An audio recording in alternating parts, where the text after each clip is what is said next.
கொள்கை சரியில்லாம இந்தியனுக்கு சாவை கிடையாது. இந்த இந்தியாவை கலவையான விமர்சனங்களை கொண்ட இந்திய வெற்றிகரமாக வசூல் சாதனை படைத்துக் கொண்டுதான் இன்னைக்கு வருகிறது.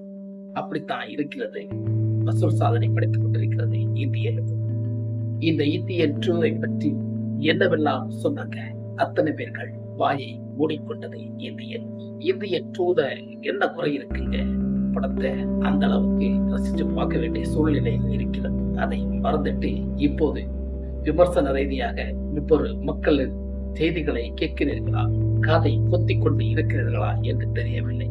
இந்தியன் படத்தை குறை சொல்லும் அவ்வளவு பேர் நம் இந்தியன் உலகத்திலே லஞ்சம் வாங்குகின்றவர்களாக தான் இருக்கும். அதுதான் இந்தியன் கொடுக்கும் பாடம். இந்தியன் கொடுக்கின்ற பாடத்தில் இந்தியன் என்ன பாடத்தை மக்களுக்கு கடைசியாக வைக்கிறது தெரியும். ஆனா இந்தியன் கொடுக்கின்றது பாருங்க.